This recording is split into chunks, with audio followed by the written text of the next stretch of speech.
Hi friends అందరికీ ఈరోజు మనం ఒక మంచి సూపర్ స్టార్ గురించి మాట్లాడుకుందాం.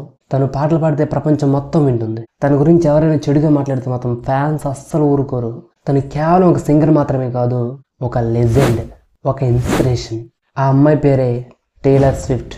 అసలు తన పాటలు ఎందుకు అంత ఫేమస్ అయ్యాయో, తను ఎందుకు కోట్ల మంది హృదయాలను గెలుచుకుందో ఈరోజు చూద్దాం. అసలు టేలర్ స్విఫ్ట్ అనే అమ్మాయి స్టోరీ ఎవరికి తెలియదు, కానీ తను చిన్నప్పుడు చాలా సిగ్గురి పిల్ల. తను స్కూల్ చదువుతున్నప్పుడు అసలు ఎవరు పట్టించుకునేవారు కాదు తనని. అందరూ వాళ్ళ ఫ్రెండ్స్తో ఆడుకుంటుంటే ఈ అమ్మాయి మాత్రం తను ఒక్కరితే ఒంటరిగా కూర్చొని పాటలు రాసుకుంటూ ఉండేది. తను చిన్నప్పుడు బాధలు, తన ఫ్రెండ్షిప్ గురించి, తన లవ్ స్టోరీ గురించి, ఇలా ప్రతిదీ కూడా తన పాటల్లో రాసుకుంటూ ఉండేది. ఎప్పుడైతే తన జీవితంలో అనుభవాలను పాటలుగా రాయడం మొదలుపెట్టిందో అప్పుడే ఆ అమ్మాయిలో ఒక మ్యాజిక్ స్టార్ట్ అయింది. లవ్ స్టోరీని ఒక పాట రిలీజ్ అయినప్పుడు ప్రపంచం మొత్తం ఆ పాటకి ఫిదా అయిపోయారు. ఆ తర్వాత వచ్చిన shake it off, blank space, ఈ పాటలు కూడా రికార్డులు బద్దలు కొట్టేసినాయి. కానీ టేలర్ జీవితంలో అన్ని సంతోషాలు మాత్రమే కాదు, చాలా మంది విమర్శించేవారు కూడా.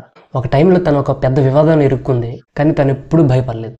రెప్యుటేషన్ అనే ఒక ఆల్బంతో వాళ్ళందరికీ సమాధానం చెప్పింది. నేను చెడ్డదాన్ని అని మీరు అనుకుంటే సరే, నేను అలాగే ఉంటాను అని తన పాటల ద్వారా చెప్పి తనని ఎవరైతే విమర్శిస్తున్నారో వాళ్ళకి మంచి కౌంటర్ ఇచ్చింది. అందుకే తను ఒక పెద్ద స్టార్ అయింది. అసలు తన పాటలు వింటుంటే మన స్టోరీ అందులో ఉందేమో అనిపిస్తుంది మనకి. మనలో చాలా మంది లవ్, ఫ్రెండ్షిప్, సాడ్, యాంగ్రీ ఇలాంటి ఫీల్ అవుతాం.